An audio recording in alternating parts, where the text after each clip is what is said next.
జీవితంలో ఒక్కసారైనా చేయాల్సిన యాత్ర చార్ధామ్. లతగారి ఆధ్వర్యంలో సంప్రదించండి.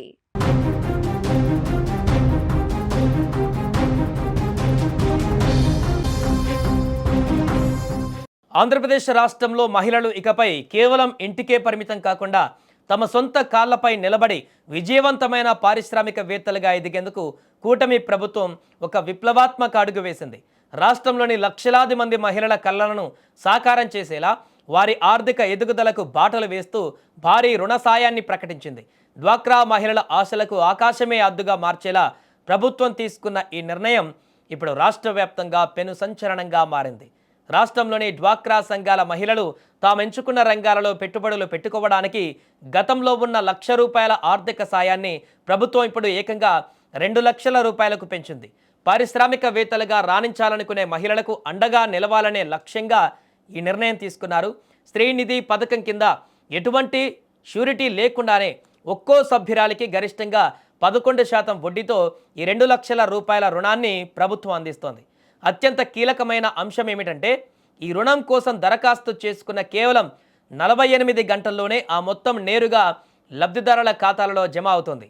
2026-27 ఆర్థిక సంవత్సరంలో దాదాపు 1.5 లక్షల మంది మహిళలను పారిశ్రామికవేత్తలుగా తీర్చిదిద్దాలని ప్రభుత్వం లక్ష్యంగా పెట్టుకుంది. ఇందుకోసం ఏకంగా ₹3,000 కోట్ల భారీ బడ్జెట్ను ప్రభుత్వం కేటాయించింది. ప్రస్తుతం సెర్ఫ్ పరిధిలో రాష్ట్ర వ్యాప్తంగా 8.43 లక్షల సంఘాలు ఉండగా వాటిలో సుమారు 85.75 లక్షల మంది సభ్యులు కొనసాగుతున్నారు. ఇప్పటి వరకు వీరికి స్త్రీనిధి ద్వారా ₹1,00,000 వరకు రుణం లభించేది. అయితే కొత్తగా వ్యాపారం ప్రారంభించాలనుకున్న ఔత్సాహికులకు అదనంగా మరో 2 లక్షలు కలిపి మొత్తం ₹3 లక్షల వరకు వ్యక్తిగత రుణం అందించాలని ప్రభుత్వం నిర్ణయించింది. ఈ ప్రయోజనం పొందాలంటే సదరు మహిళ తప్పనిసరిగా డ్వాక్రా సంఘంలో సభ్యురాలై ఉండాలి. అంతేకాకుండా గతంలో తీసుకున్న రుణాలను వాయిదాలను ఎటువంటి బకాయిలు లేకుండా సక్రమంగా చెల్లించిన వారికి మాత్రమే ఈ అదనపు రుణ సదుపాయం కల్పిస్తారు.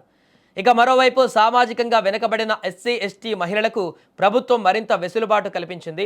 దళిత గిరిజన మహిళ పారిశ్రామికవేత్తలను ప్రోత్సహించేందుకు ఉన్నతి పథకం కింద మరో ₹1,00,000 అదనపు రుణాన్ని ఎటువంటి వడ్డీ లేకుండా అందించనున్నారు. దీనివల్ల ఈ వర్గాల మహిళలకు మొత్తం ₹4 లక్షల వరకు భారీ ఆర్థిక సాయం అందుతుంది.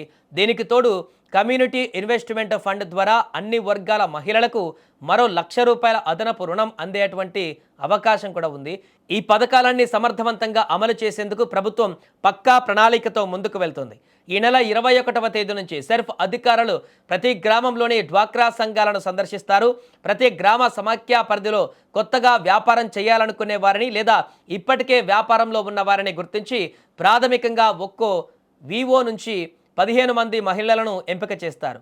మహిళలు ఆర్థికంగా నిలదొక్కునేందుకు ఇది గొప్ప అవకాశంగా చెప్పవచ్చు.